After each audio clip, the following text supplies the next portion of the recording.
let's go. Step back in time. Do you still remember? Step back in time. What you waiting for? Step back in time.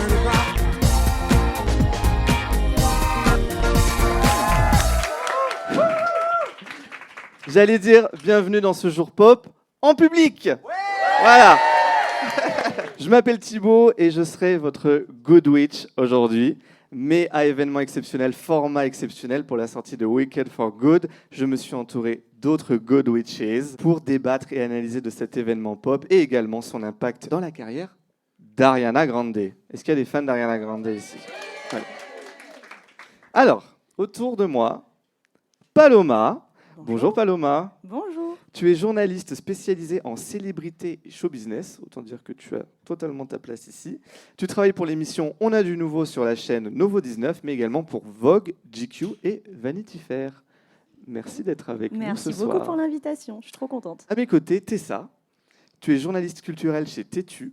Alors, tu m'as dit que ton travail consiste à regarder la pop culture avec tes lunettes queer que tu as amenées ce soir, Ouais, je les ai. à écrire sur les lesbiennes, comme d'autres écrivent, des essais politiques, et à exhumer des autrices punk oubliées dans les caves de San Francisco pendant que John Baez te chante ses émotions.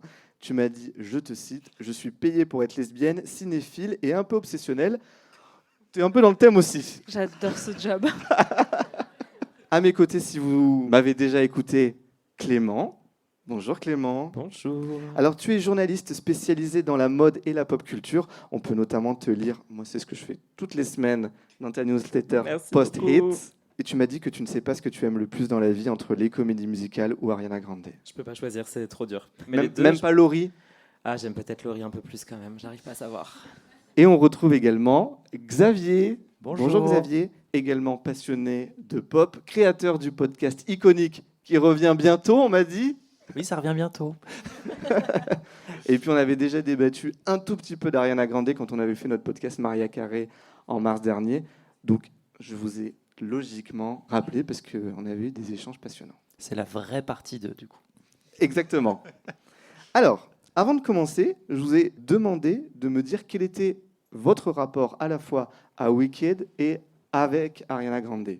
On commence avec qui? Avec toi, Paloma, par exemple. Moi, Ariana Grande, c'est ma star depuis vraiment très longtemps. J'ai une passion pour Disney Channel, pour Nickelodeon. Je suis vraiment cette génération-là. Selena Gomez, Ariana Grande, c'est vraiment mes préférés. Et quand déjà je les regardais et qu'en plus elles se sont lancées dans la musique, notamment Ariana Grande, c'était incroyable. Ariana Grande, j'ai pu la voir en concert en plus, c'était merveilleux. Et c'est vraiment une pop star comme je les adore. C'est-à-dire que non seulement sa voix, elle est super, mais en plus ses prods sont incroyables. Tous les featuring qu'elle fait, j'adore. Tous ses albums vraiment me parlent. Et en plus, en tant qu'actrice, je la trouve vraiment excellente. Pour moi, c'est une artiste totale. Donc...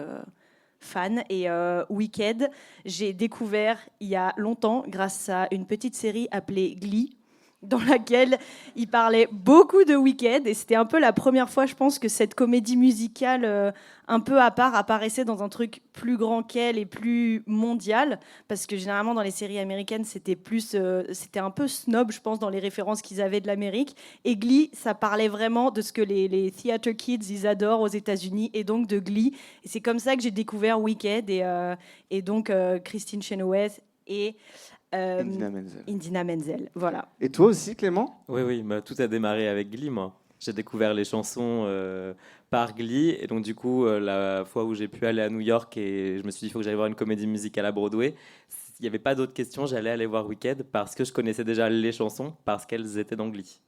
Donc ça a commencé comme ça, et je pense qu'une fois qu'on a vu la comédie musicale, une fois en live, on tombe nécessairement amoureux. Donc ensuite, ça a été un truc un peu obsessionnel d'écouter la BO en boucle, d'espérer un jour que ça arrive en France pour pouvoir retourner le revoir.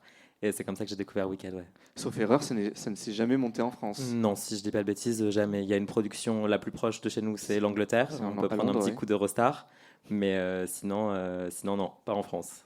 Et Ariana Grande alors? Ariana Grande, ça fait longtemps maintenant. Moi, je l'ai pas découvert Nickelodeon, tout ça, je suis passé à côté. Moi, je l'ai découvert quand elle a commencé les chansons. D'abord comme une pop star sympa, les chansons passaient à la radio et j'aimais bien.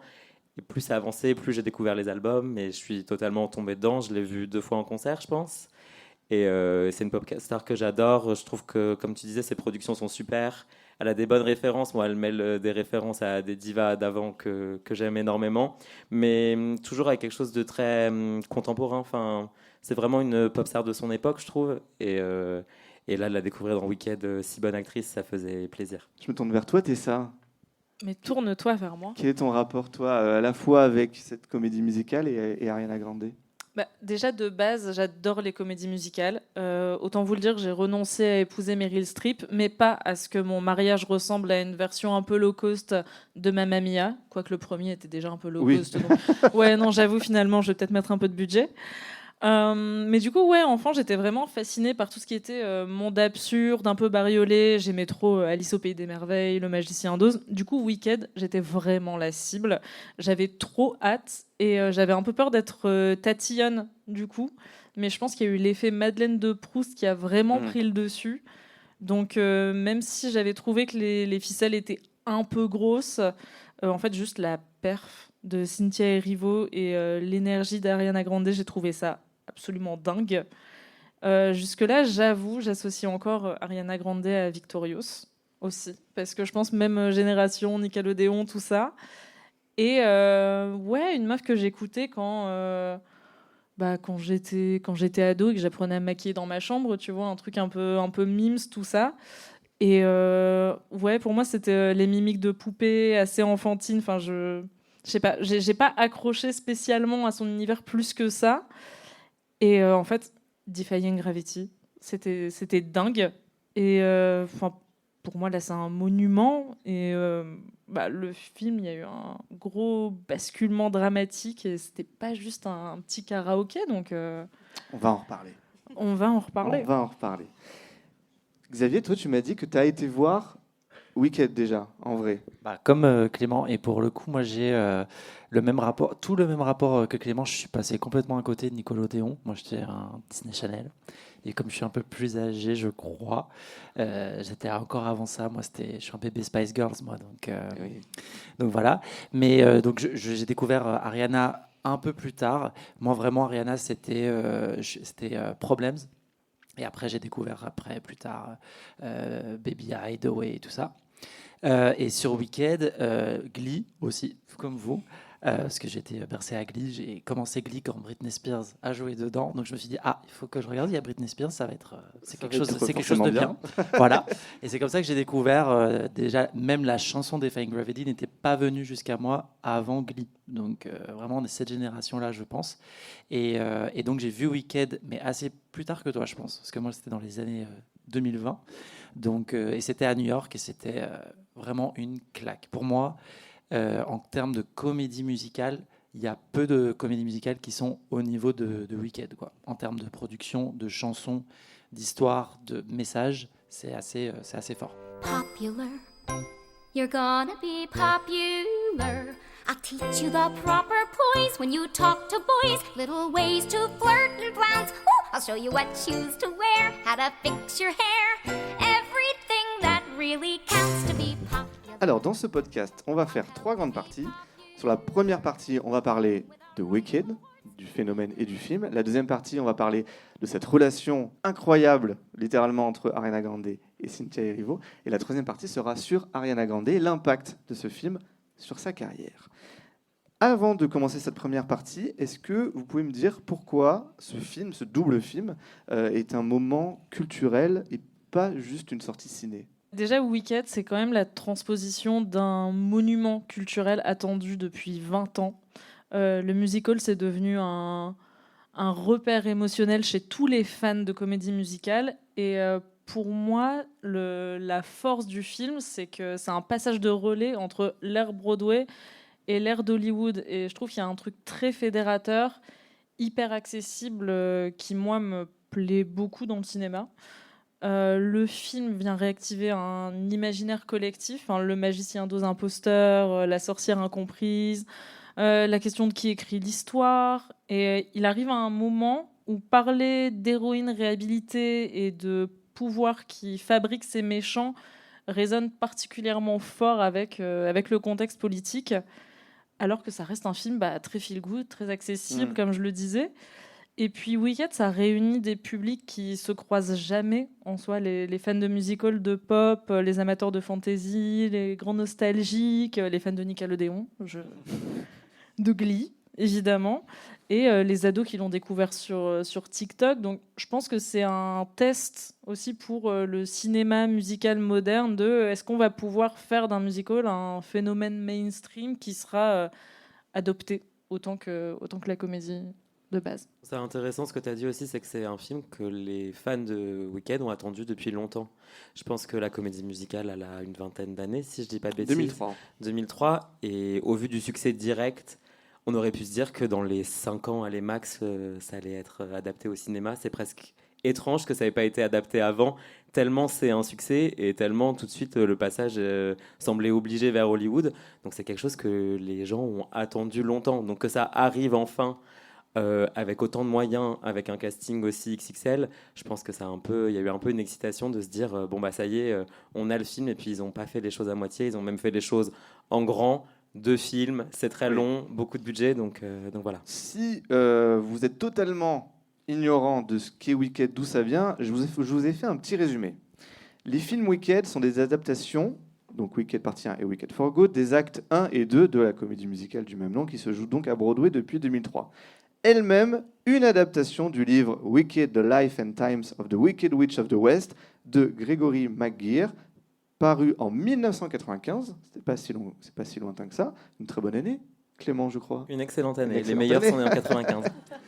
Qui était déjà une révision de l'histoire originale The Wonderful Wizard of Oz, Le Magicien d'Oz en VF, de L. Frank Baum, paru celle-là en 1900, ça ne nous rajeunit pas, et qui a donné en 1939 le film du même nom, devenu un classique du cinéma de Victor Fleming avec Judy Garland dans le rôle de Dorothée. Somewhere over the rainbow, way up high, there's a land that I heard of once in a lullaby. J'ai l'impression que cette nouvelle adaptation a touché la Gen Z comme jamais. Ouais, Wicked, en fait, ce qui a été malin, donc, c'est très américain, Wicked, quand même. Oui, alors je précise aussi que déjà Le Magicien d'Oz, c'est un succès très anglo-saxon qui Ouais. a un peu moins touché, en tout cas nous, public français, c'est moins un classique. En tout cas chez nous, c'est pas un classique de Noël comme ça peut l'être, et donc forcément Wicked, ça parle moins au public français. Ouais. Aux États-Unis, Wicked, donc le livre, c'est un livre pour enfants très connu. Le film de 1939, c'est un classique, comme nous, on aurait, je sais pas, Le Dîner de cons, vraiment. Le Magicien d'Oz, c'est un film Tous les que Louis de tout le Funès, monde, quoi, ouais, les c'est un Bronzés, film que les tout trucs, le monde a ouais. vu aux États-Unis. Et au fil des ans, c'est devenu aussi un film de cinéphile. C'est un classique vraiment mythique. C'est ça aussi qui a construit un peu toute la légende et qui a fait que Wicked, ça soit aussi gros. C'est que derrière, il y avait tout un univers très important aux États-Unis et dans les autres pays anglo-saxons, donc que ce soit en Australie ou en Angleterre, c'était une histoire de base qui était très forte. Et en fait, ce qui est super avec Le Magicien d'Oz et Wicked, c'est qu'il y a un univers.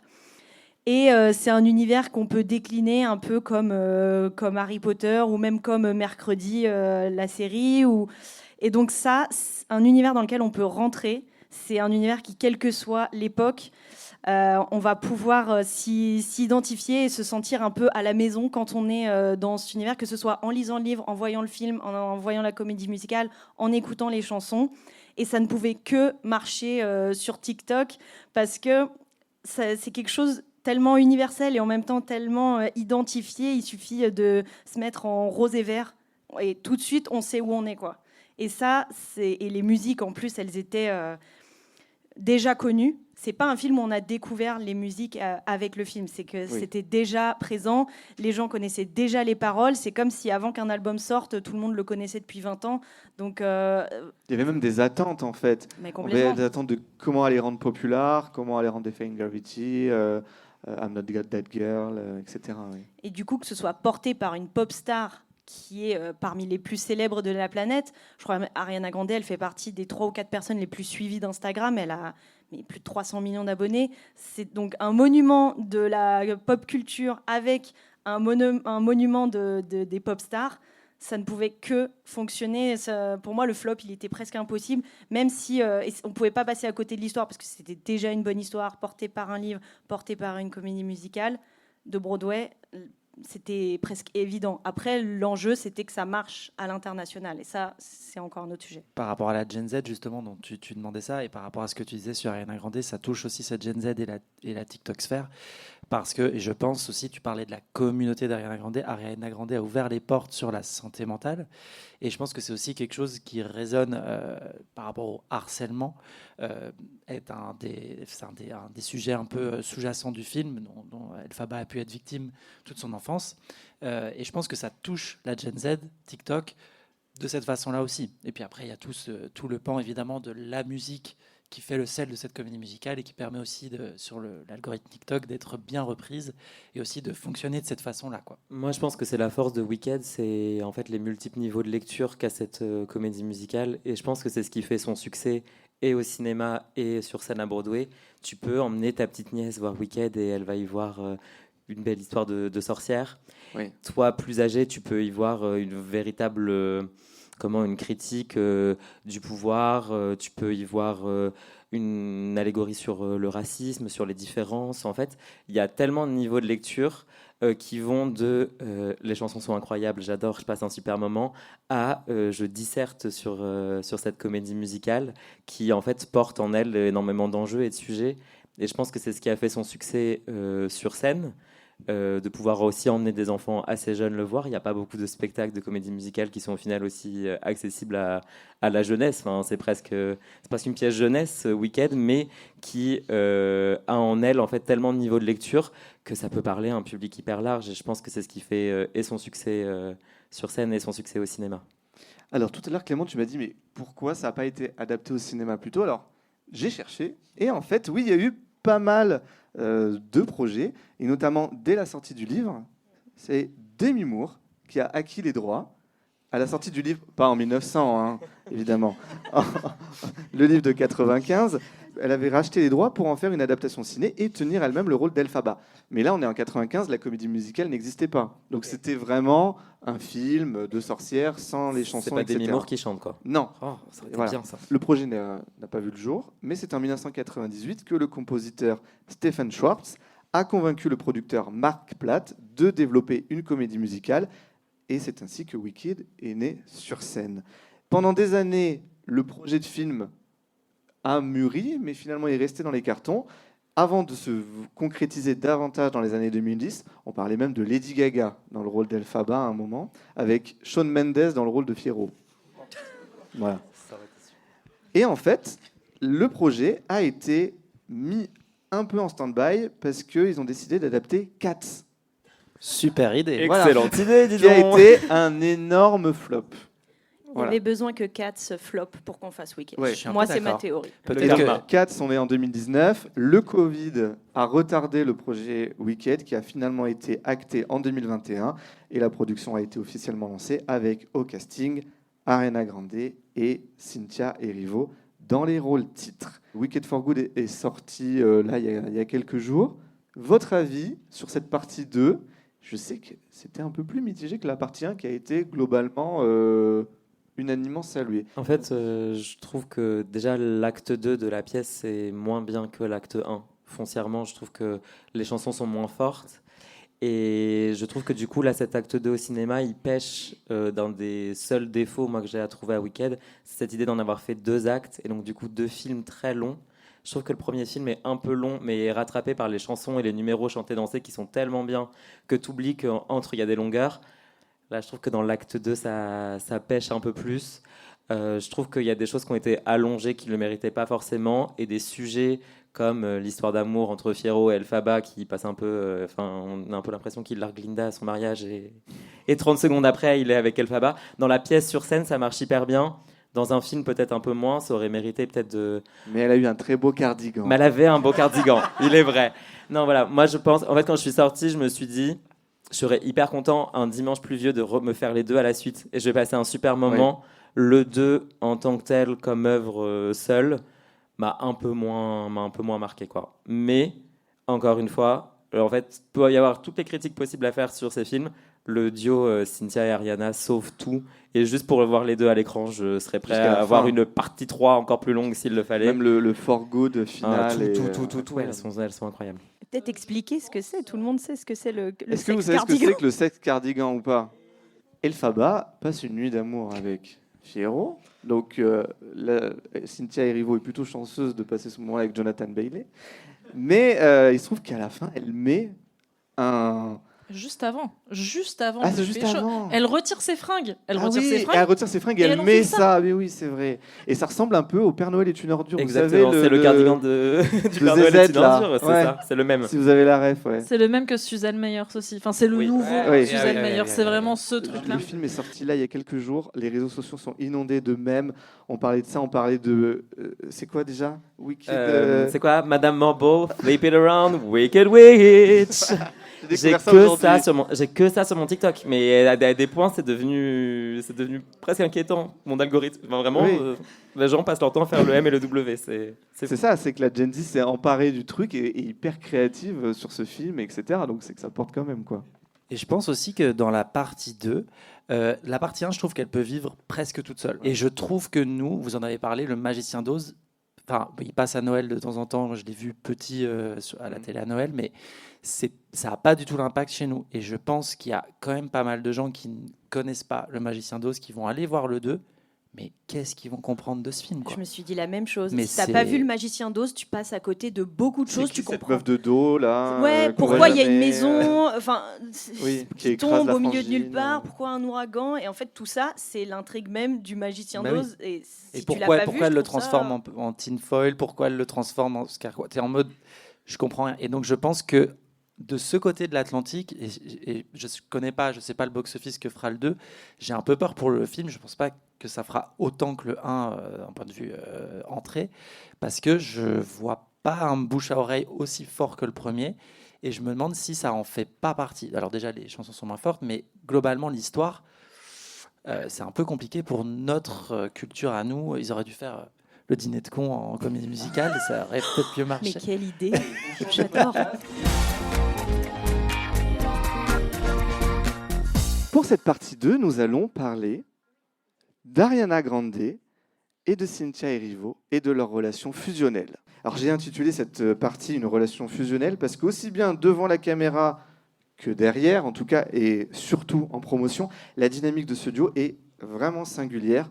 On peut presque parler d'âme sœur à ce stade-là. Je pense qu'on a tous vu ici les différentes promos qu'elles ont pu faire pour les deux films, où elles finissent d'ailleurs en larmes régulièrement, ou à se tenir le doigt, comme ça. Merci. J'avais fait ça. C'est très étrange comme ça. C'est très bizarre, quand Merci. même, mais ok. J'ai pas les mêmes ongles que... Et c'est très long en plus Ouais. dans l'extrait. Ouais, ouais, ouais. Qu'est-ce qui pour vous rend ce duo aussi magnétique? Déjà dans le film. Je pense que d'abord, c'est deux artistes qui ont une volonté d'excellence qui est d'un autre niveau. Chacune dans leur carrière respective, elles veulent le meilleur. Elles ont des voix vraiment rares. C'est pas juste des pop stars qui ont une belle voix et dansent bien et font des tournées. Elles ont des voix toutes les deux incroyables. Elles le savent et je pense quand elles se sont rencontrées, elles se sont toutes deux trouvées dans cette excellence, dans cette volonté de rendre hommage à un monument de la culture qu'elles adorent. Et je pense qu'elles se sont vraiment trouvées dans cette volonté commune de faire un chef-d'œuvre et de participer à faire ce chef-d'œuvre. Et elles ont toutes les deux su qu'elles avaient beaucoup de pression, qu'elles se mettaient elles-mêmes et que les fans attendaient. Et je pense qu'elles ont créé cette relation fusionnelle parce qu'elles tenaient un film, toutes les deux ensemble, qui avait des attentes gigantesques. Et je pense qu'il n'y a que elles deux, de toute la production, des milliers de personnes que ça inclut, qui comprenaient ce que c'était que porter ce film et en même temps chercher cette excellence qu'elles ont réussi à faire en plus. Donc je pense qu'elles se sont trouvées et reconnues dans cette recherche d'être une artiste ultime qui reste dans l'histoire, qui fait un film qui reste dans l'histoire. et qui tient cette pression de promotion, d'être vue par des millions de personnes à travers le monde. Oui, et puis quand elles en parlent en interview qu'elles se sont trouvées aussi du niveau de la voix, qu'elles se sont rendues compte que leur voix, elle marchait incroyablement bien ensemble. Et c'est quelque chose qui est facilement vérifiable en lançant la bande originale. Je pense qu'il y a quelque chose qui est aussi de l'ordre de la connexion qu'on ressent dans les chansons et dans leur manière de chanter. Et ouais, ça a rendu ce duo incroyable à l'écran et hors de l'écran ensuite lors de la promo. D'ailleurs, j'aimerais bien qu'on se regarde un petit morceau. C'était aux Oscars en début d'année. Just you and I defying gravity. With you and I defying gravity. They'll never bring us down.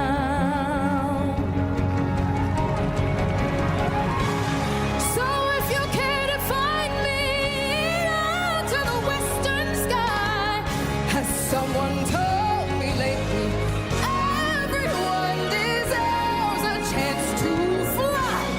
And if I'm flying solo, at least I'm flying free. To those who ground me, take a message back from me. Tell them how I am defying gravity. I'm flying high, defying gravity, and soon I'll match them in renown. And nobody in all of Oz, no wizard that there is or was, is ever gonna bring me down.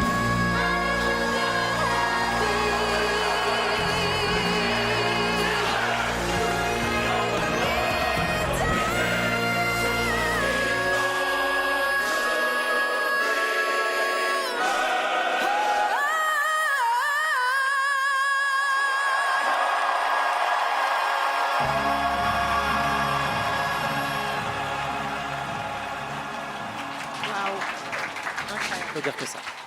D'habitude, je mets des extraits plus courts, mais là, je savais pas à quel moment couper. Donc, je C'est disais, je vais impossible. jusqu'au Faut bout. pas couper. Moi, il y a un plan que j'aime beaucoup, c'est celui où Ariana regarde Cynthia. Il y a un contre-champ sur elle. Et Ariana est une superstar, mais elle laisse son moment quand même à Cynthia, qui est une interprète incroyable. Hein, on vient de l'entendre. Je sais pas ce que tu en penses, Xavier. Ouais, j'étais bouleversé, vraiment. De toute façon, cette chanson, c'est impossible que je ne pleure pas. Je l'ai découverte donc avec Glee et Léa Michel. Mais c'est vraiment... Avec Léa Michel, j'ai pas pleuré. Mais c'est vraiment... Je l'adore. Mais c'est vraiment à Broadway où je l'ai découvert et là, j'étais en larmes. Et quand j'ai vu la version de Cynthia Erivo, j'étais plus bas que terre. Et quand j'ai vu cette performance des Oscars, j'étais inconsolable. Après ça, je sais pas pourquoi cette chanson me transperce littéralement. Et c'est vrai que ce plan de Ariana qui la regarde et qui s'efface vraiment pendant cette performance, j'ai trouvé ça hyper beau. Et je voulais rebondir justement par rapport à ce que tu disais, la connexion qu'elles ont construite lors du tournage. Je pense que c'est des choses qu'on peut pas, on peut presque pas comprendre en fait, Oui. ce que tu noues. Rien que dans un tournage, déjà, on le voit à Hollywood globalement, même ici en France, les amitiés acteur-actrice, actrice-actrice, acteur-acteur. Parce que c'est un projet de très long cours. Ouais. Parce qu'en fait, elles ont été C'est castées ça. en 2021. Elles ont dû préparer le film pendant des mois. Ariana Grande a disparu en fait des radars pendant Exact. tout le temps qu'elle préparait. Elles ont tourné, je pense, en 2022, 2023. Et puis après, il y a eu plus d'un an de promo en fait. C'est ça. Et donc elles sont non-stop ensemble. Heureusement, je pense qu'elles s'aiment bien et que c'est pas fin, parce que c'est voilà. Même si moi, à titre personnel, il y a vraiment des moments genre Holding Space. Bon, ça m'a pas mis particulièrement à l'aise, mais toutes les parodies qu'on voit, justement, on parlait de TikTok, les parodies qu'on voit sur les gens qui over-mime tout ce qu'elles font en interview, les réactions surjouées. Oh my God, you did that. Wow. J'ai retrouvé ton chapeau. Oui. Wow. Je trouve ça un peu gros. Enfin, globalement, je trouve que les parodies renvoient vers cette version-là. Moi ça me met un peu parfois mal à l'aise la relation qu'elles ont, tellement elle est fusionnelle et on se sent un peu trop de regarder ça. Donc moi, ça me met un peu mal à l'aise. Mais je trouve ça hyper beau aussi qu'elles se soient vraiment trouvées. J'espère qu'elles resteront Je amies. vais passer un autre extrait. C'est une prestation très récente. avec Indina Menzel oui. et Ah, c'est Christine magnifique. Chenoweth. Incroyable. Je ne sais pas 50 comment fois. prononcer son nom. Christine Chenoweth, qui Chenoweth. étaient les Elphaba et les Glinda de Broadway. Because I knew you. Because I knew you. Because I knew you. I haven't changed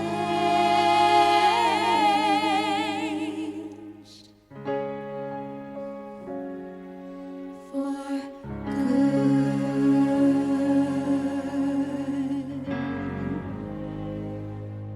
Il y a des yeux humides dans la salle. Trop beau. C'est ça, toi je crois que tu m'as dit que For Good, c'était un moment... Ouais, assez ouais. fort quand même. Ouais. Pour le coup, je pense que c'est le moment qui m'a le plus retourné du film. Enfin, il m'a littéralement mise à genoux. Bon, pas littéralement, en fait. J'étais pas... Dans la salle, t'étais pas... Vraiment, là, je me dis, bon, j'abuse un peu, mais en fait, la douceur, la nuance, la vulnérabilité, on dirait deux femmes qui se quittent pour mieux se retrouver dans une timeline parallèle, comme si l'amitié survivait aux failles de l'espace-temps. J'ai trouvé ça hyper fort. Le sacrifice d'Elphaba, il est déchirant. Mais je pense que ce qui me bouleverse le plus, c'est la sororité assumée, le passage de flambeau et le partage de la charge aussi, parce que Glinda est lucide, elle comprend que son privilège a un prix, celui d'en faire un outil, pas un bouclier. Et en fait, ça m'a renvoyé à la pensée de la théoricienne féministe écrivaine, militante, afro-américaine, géniale, Bell Hooks, qui insistait sur le fait que la communauté, c'est pas un refuge spontané, mais un vrai travail, un choix radical de solidarité et de soins politiques, de liens qui se construisent dans la vérité plutôt que dans la convenance, ce qui est exactement le message du film. Hein. La communauté, comme elle l'imagine, elle tient pas à ce que tout le monde se ressemble. C'est parce que chacune s'engage à lutter contre les systèmes qui écrasent les autres que ça peut fonctionner. Et c'est exactement ce que raconte For Good, avec Glinda qui utilise sa position pour protéger, amplifier, alléger aussi le poids qui pèse sur les épaules d'Elphaba. Et ouais, elle offre sa force, son courage. Et ce qu'elles vivent, c'est l'un des principes les plus radicaux de Bell Hooks, c'est l'amour comme pratique de liberté. Et j'ai trouvé ça super fort dans cette chanson. Je vais passer dans la vraie vie, parce que là tu parles de Glinda qui protège Elphaba. Tout à Moi, il y a une image qui m'a évidemment marqué, je pense vous aussi dans la salle, c'est la promo là, elles étaient en Asie, à Singapour, et il y a un fan qui s'est jeté sur le tapis rouge pour aller C'est pas voir. un fan, c'est un mec dont... Ah, c'est pas un fan. Non, c'est pas un fan, c'est un Désolé, mec les des fans. réseaux sociaux dont c'est l'activité principale Ah. de perturber des grands événements. Il a D'accord. fait ça aux Jeux Olympiques, il a fait ça chez The Weeknd, au concert de The Weeknd, et là, c'était un peu son nouveau challenge, c'était de faire ça sur la plus grande scène mondiale actuelle, qui était la promo de Weeknd. Donc c'est pas un fan, c'est juste Désolé, un Zahra Tort, mec... c'était pas cool.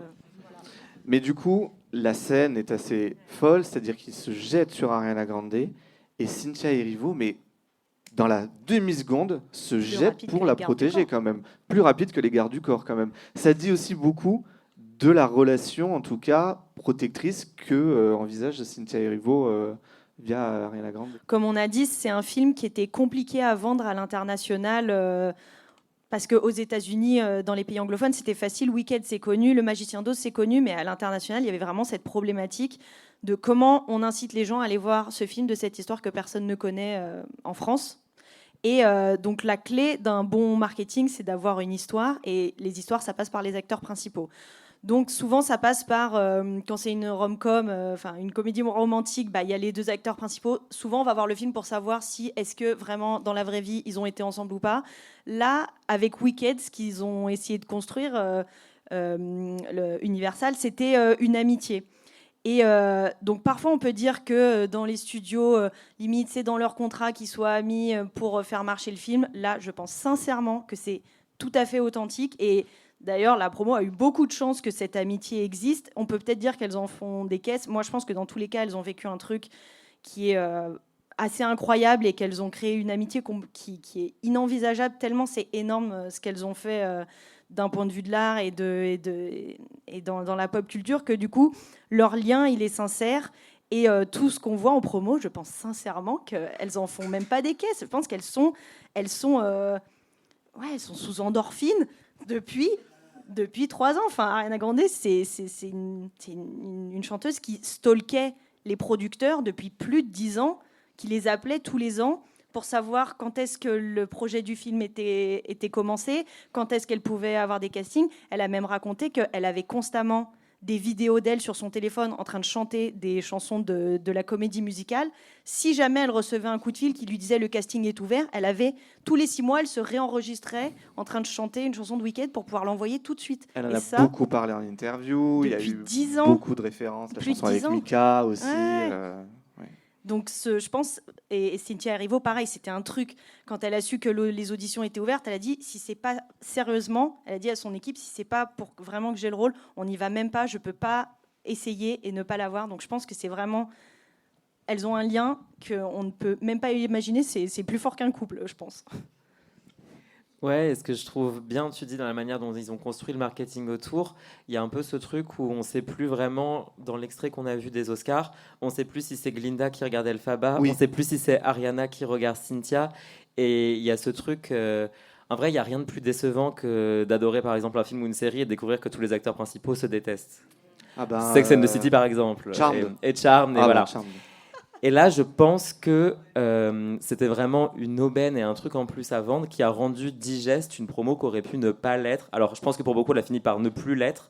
Mais il y avait tellement d'interviews à faire ensemble que heureusement qu'elle s'entendait bien pour venir nous vendre ça. Et c'est vrai que pour moi, For Good, c'est vraiment le moment où on ne sait plus trop si c'est les 2 actrices Oui. qui chantent ensemble, si c'est les 2 personnes qui chantent ensemble, rajouter en plus Indina Menzel et Kristen Chenoweth. On ne sait plus si c'est les Glinda, les Elphaba, les actrices. Et en fait, c'est juste une histoire d'amour qui résonne et à l'écran et dans la vie. Et ça met un peu les poils, quoi. J'aimerais qu'on parle d'Ariana Grande. Un tournant dans sa carrière, ce film. Weekend représente quand même un moment assez particulier dans sa carrière. Elle a rejoint le projet à un moment aussi très particulier dans sa vie, marqué par une forme de reset à la fois personnelle et professionnelle. Et c'est là que Wicked devient plus qu'un rôle, un véritable pivot qui semble même avoir redéfini sa manière de travailler, de s'exposer et peut-être même de se percevoir en tant qu'artiste. Ouais, bah déjà, c'est vrai qu'elle est arrivée sur le film à un moment où elle réécrivait sa vie, comme tu le dis. Et je pense que Wicked lui a donné un espace pour respirer aussi, un rôle ancré, très discipliné, très exigeant. Et je pense que ça matchait déjà avec son exigence personnelle. Et c'était une exigence qui n'était pas liée à la performance pop. Donc ce qu'il avait peut-être ce qu'elle avait déjà vécu avant. Donc ça faisait quand même une coupure, un renouveau. Et je trouve qu'on sent une nouvelle Ariana plus intérieure et moins dans la surexposition permanente. Je pense qu'on l'a vu récemment avec plein d'autres pop stars. En vrai, le rythme de la pop, il est effrénant pour beaucoup. Et il y a ceux qui arrivent à le tenir et ceux qui s'en sortent. Je pense à Rihanna qui a, à partir du jour où elle s'est rendue compte qu'elle n'était pas obligée de sortir un album tous les ans, a totalement disparu. Et je pense que pour Ariana, il y a un peu de ça. C'est-à-dire que là, elle se sort de ce rythme assez effréné, album tourné, album tourné, album tourné. Et elle prend le temps de faire un projet sur quasiment 3 ans. Ça lui permet de respirer, ça lui permet de se réinspirer aussi parce que ça lui a donné envie de retourner en studio et de sortir un album studio. Et quand elle en parle... Très bon album. Excellent album que j'aime énormément. Et quand elle en parle, il y a un peu ce truc de... En se sortant de ça, elle a pu retrouver l'inspiration pour y retourner. Et je pense qu'il y a ça d'important dans le projet Wicked pour elle. Ariana Grande, sa dernière tournée, c'était le Sweetener Tour en 2019. Moi, j'avais le souvenir, elle avait fait un documentaire qui était sorti sur Netflix. J'avais trouvé ça très triste. J'avais un sentiment assez triste de la voir évoluer. Je ne sentais pas qu'elle était, on va dire, très épanouie. Il y a eu évidemment l'attentat à Manchester en 2017 durant le Dangerous Woman Tour. Il y a eu le décès de Mac Miller aussi. Elle a enchaîné quand même beaucoup de drames personnels. avec en plus cette exposition aussi médiatique. Et finalement, c'est vrai qu'elle elle a totalement disparu pendant des années. On se demandait même que devenait Ariana Grande. Je pense on peut pas se rendre compte que c'est. Enfin, elle a fait un concert auquel il y a eu un attentat, c'est-à-dire que dès le lendemain, elle était dans les chambres d'hôpitaux d'enfants qui étaient venus la voir et qui avaient vécu un truc super traumatisant. Déjà que les tournées, c'est quelque chose qui est très controversé chez les pop stars. Il y en a, elles le font de moins en moins. Enfin, Selena Gomez, elle a arrêté. Miley Cyrus, elle a dit, moi, je ne fais plus jamais de tournée mondiale. Je pense qu'elles se rendent pas compte qu'elles peuvent dire non. Je pense que dans l'industrie de la musique, c'est peut-être très dur. Mais je pense que ça a été ce qui s'est passé à Manchester, ça a été un gros déclic. Et elle s'est dit, mais moi, je ne peux plus vivre quelque chose comme ça. Déjà que c'est éreintant, si en plus il y a ce truc traumatisant en plus, je pense qu'elle elle peut plus et elle le fera sûrement plus, à moins qu'elle fasse un truc dans une dizaine d'années, vraiment un truc marquant où elle prend le temps, elle le fait sur plusieurs années. Un tour à la Taylor Swift ou même Lady Gaga, ce sera plus Elle l'a dit, hein. Elle a dit que là, après cette tournée estivale, parce qu'il y a eu une énorme demande, elle va mettre ça vraiment de côté, quoi. J'aurais dû prendre des places, je suis dégoûté. Après, elle a dit que c'était la dernière et je me suis dit, j'étais trop nul. C'est un message, c'est un appel que je lance à quiconque peut m'emmener en Angleterre. Je paye l'Eurostar, j'en ai rien à faire. Mais ça rejoint aussi la santé mentale qui est primordiale pour Ariana et je trouve ça ultra chouette que les pop stars peuvent enfin. Alors, on parle de pop stars quand même qui ont un nom déjà et mais même il y a des pop stars plus jeunes qui se permettent de dire non à plein de choses et je trouve ça vraiment, ça fait du bien, quoi, parce que bon, malheureusement elles sont pas toutes bien, mais c'est vrai qu'on les pressait et on en presse encore certaines comme des citrons à faire des tournées de 300 dates, à vraiment faire fonctionner la machine, quoi. Rihanna, pendant un moment, c'était un album, enfin Rihanna, parlons-en, un album tous les ans là quand c'était les années 2010, c'était quand même super, mais au prix de quoi? Britney, tu vois. Britney, elle s'est perdue quand elle a eu justement une pause, à l'inverse, là où Ariana a eu cette force de pouvoir justement se réinventer. Donc, pour revenir à ta question, c'est vrai que Wicked, c'est un vrai pivot pour elle et j'espère qu'elle en fera vraiment quelque chose de différent peut-être, quelque chose qu'elle a envie de faire, vraiment aller vers des directions qu'elle a envie de prendre, que ce soit du Broadway, que ce soit du cinéma, que ce soit retourner dans les studios pour faire de la musique, mais vraiment faire ce qu'elle a envie de faire. Et je pense qu'aujourd'hui, quand tu as une personnalité comme Ariana Grande, tu as un public, tu as la chance d'avoir un public. J'ai l'impression qu'Ariana Grande peut tout faire et tout le monde suivra, quoi. Et je trouve ça, enfin tout ce qu'elle fait, ça se transforme en or. Je trouve ça hallucinant quand elle sort un album comme ça sans réelle promo, Eternal Sunshine. Bah ça cartonne. We Can Be Friends qui a 1 milliard d'écoutes, qui cartonne. Je trouve ça en fait ça fait juste du bien de se dire elle l'a fait pour elle. Le message de l'album est super. Enfin tout est cool. Wicked, c'était un vrai pari parce qu'on a vu que plein de comédies musicales ne fonctionnaient pas. Vrai pari parce que thème très anglo-saxon et ça cartonne, donc je suis trop content que les pop stars aujourd'hui peuvent s'épanouir tout en faisant attention à leur santé mentale et je trouve que c'est important qu'elle en ait parlé, qu'elle s'écoute aussi et qu'elle fasse ces choix là, quoi. Elle va continuer au cinéma. Là, elle a déjà annoncé la suite de Mon beau-père et moi, c'est ça où elle m'a fait Meet the Fockers. Vous pensez qu'elle continuera à peut-être une carrière maintenant plus comme Lady Gaga, c'est-à-dire à la fois au cinéma, à la fois qu'elle a réussi à faire Lady Gaga à la fois au cinéma, la musique. C'est quelque chose que vous voyez pour la suite d'Ariana Grande? Il y a un truc qu'on n'a pas parlé d'Ariana Grande, c'est qu'elle est hilarante. Oui. Ouais. Dans ses vidéos, enfin dans toutes ses interviews, elle est super intelligente, elle est très cultivée, c'est vraiment une intello, mais vraiment qui est aussi super abordable. Et ses imitations, ses vidéos, c'est mythique. Moi, je peux les regarder en boucle. Elle arrive à être drôle sans jamais se moquer de personne et qu'elle explore ce côté comique chez elle. C'est très smart, je pense. Et là, si elle va vers faire des comédies américaines, le public va suivre. Et encore plus si c'est quelque chose où elle s'amuse, parce qu'on peut voir qu'elle s'amuse quand elle fait ses interviews et qu'elle est juste elle-même. C'est vrai, et je trouve, en fait, je la verrais aussi très bien dans un film vraiment centré sur le personnage. Genre, j'avais pensé à Emerald Fennell et Greta Gerwig, parce que juste pour moi, c'est 2 cinéastes avec un regard qui épouse vraiment ce que ce rôle déjà exigeait, avec des femmes aux prises avec des contradictions qui sont traversées de désirs, de douceur, de rage contenue, et c'est quelque chose qu'elle fait très très bien. Et tu vois, Emerald Fennell par exemple, avec Promising Young Woman et Saltburn, elle a prouvé qu'elle savait créer des héroïnes complexes, ambivalentes et qui sont jamais réduites à un seul trait, exactement comme Glinda.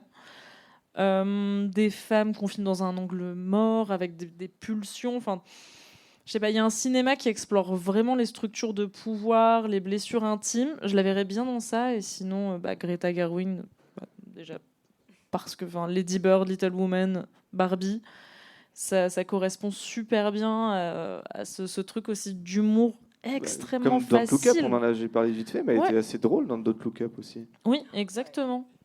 Et avec des héroïnes qui sont vulnérables, mais pas fragiles, drôles, mais pas légères, romantiques, mais pas naïves, je trouve que ça correspond super bien à Ariana. Donc voilà, juste un petit tips. Comme ça. Ok, C'est gratuit. noté. Moi, mon rêve, pardon Thibaut, c'est vraiment qu'elle puisse aussi trouver des rôles, si elle en a envie, ça rejoint ce que je disais, mais des rôles à la Precious de Mariah Carey dans Precious, tu sais, des rôles hyper dark, sociétaux, un endroit où on l'attend pas du tout. Les comédies, je suis très impatient, mais vraiment de l'avoir aussi dans un rôle très sociétal, presque film européen, tu vois ce que je veux dire, un truc vraiment d'Ardennes, quoi, tu vois. Mais ce serait Ariana Palme d'Or. incroyable. Côté belge. Ariana Ça. Palme d'Or. super. Ah Moi, ouais. je pense qu'il faut la Selena a Palme une d'Or. palme d'or. Hein. Oui, C'est c'est vrai. vrai. Cher a une Palme d'Or. Ariana peut avoir une Mylène Palme a d'Or. une palme d'or. Je suis pas sûr. Les amis, le temps file. Nous arrivons sur la fin de notre épisode. Et donc au grand jeu, le blind test. Vous allez jouer en équipe. Clément et Xavier, Tessa et Paloma. Notre chacun amitié en et dépend. chacune, avec On est amis. une personne du public. Inès. Inès. Le combat final est Inès face à Jérémy. Inès face à Jérémy. Inès est avec Clément et Xavier. Jérémy est avec Paloma et Tessa. Vous allez avoir 1 à 3 secondes pour deviner la chanson. C'est pas beaucoup. Est-ce que c'est le début ou un moment C'est le début. Ah, ok. Ok, wow. Nicolas, notre DJ, va lancer les chansons. Et le premier qui répond marque le point. Vous êtes prêts? Nicolas, première chanson. Let Me Love You featuring Lil Wayne. Oh là là, on a même le featuring. Il y a le featuring. Ça vaut double de Ah, points, le moi, je trouve. featuring. 1 point à Inès. Ah ouais, non, on est mort. Deuxième chanson. Bad Idea. Ok, on est mort. Ouais, non. Troisième chanson. Le premier a 10 points à gagner. Hein. Baby Eye. Je pense que. on a- Inès est imbattable. Inès est imbattable. C'est le même son début moment. que Get Sexy Moi, des j'écoute Sugar la Daddy. chanson, elle est chargée. Quatrième chanson. Break Up With Bah, Your oui. Girlfriend. On peut me la... Break up with the girlfriend. Merci. Bon. Bored. Tu l'avais, Jérémy, mais Inès a été Il plus l'avait. rapide. Cinquième chanson. Side to side. Ah, tu la connais bien, Xavier. C'est l'histoire de ma vie.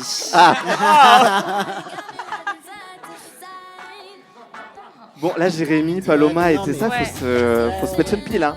Mais elle est... Sixième chanson. Oui, mais elle s'appelle... dans combien? Featuring Miley Cyrus et Lana Del Rey. Voilà, c'est bon.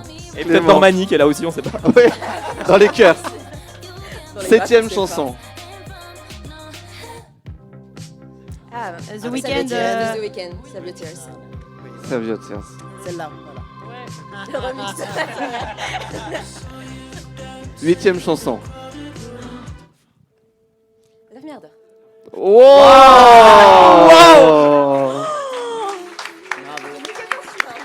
Elle a reconnu comment elle comment elle respire. T'es top auditrice combien sur Spotify, toi? Je sais plus, il faut que je regarde. Vous êtes pas du tout. Ouais, 0,00. Quelque ok. chose. Tu mérites. Ça me rassure. Neuvième chanson. Breathe in, c'est ma chanson, je l'aime trop. Ah.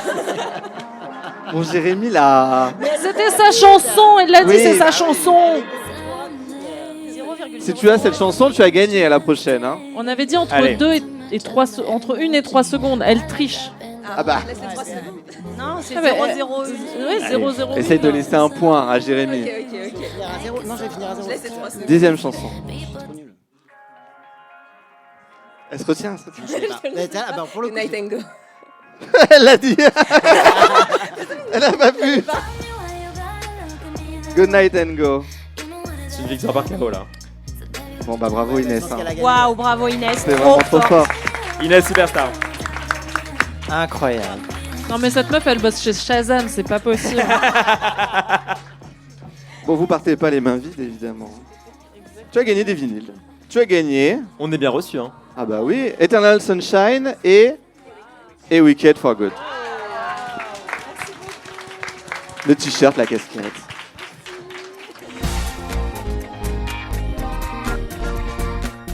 Les amis, on arrive à la fin de notre épisode là. Bon, j'avais quand même une dernière question. Est-ce que pour vous, on se souviendra de Wicked dans 10, 20, 30 ans? Moi je pense que oui. On se souvient déjà de la comédie musicale de base depuis 20 ans. Je pense que le film va faire que amplifier la portée de cette pièce parce que déjà en la rendant plus accessible. Donc tout le monde va pouvoir la regarder depuis chez soi. Et c'est quand même... En fait, je pense que le message de la comédie musicale, les chansons sont tellement bien qu'elles vont traverser le temps. Et il y aura toujours, je pense, des enfants qui la découvriront dans 10, 15, 20 ans et qui tomberont amoureux de cette comédie musicale, comme ça a été le cas pour beaucoup avant. Ouais, je pense que pour les performeuses aussi, il y a un avant Wicked, il y aura un après Wicked. ça, oui. Et du coup, pour moi, à partir du moment où ces deux artistes qui ont d'énormes carrières, tu peux pas oublier une des œuvres fondatrices de leur après. Enfin, la performance vocale, juste la performance vocale. Je pense que il y a un avant-après et c'est sûr que ça vient de rentrer au panthéon des comédies musicales mythiques et la communauté des fans de comédies musicales est très très solide et surtout elle réduit jamais quoi donc. Oui. Maintenant, quand on est fan de comédie musicale, on cite toutes les plus connues. Wicked, maintenant, elle en fait partie, ça c'est sûr. Et si Burlesque est resté pendant 15 ans, Wicked restera. Meilleure conclusion. Merci Xavier.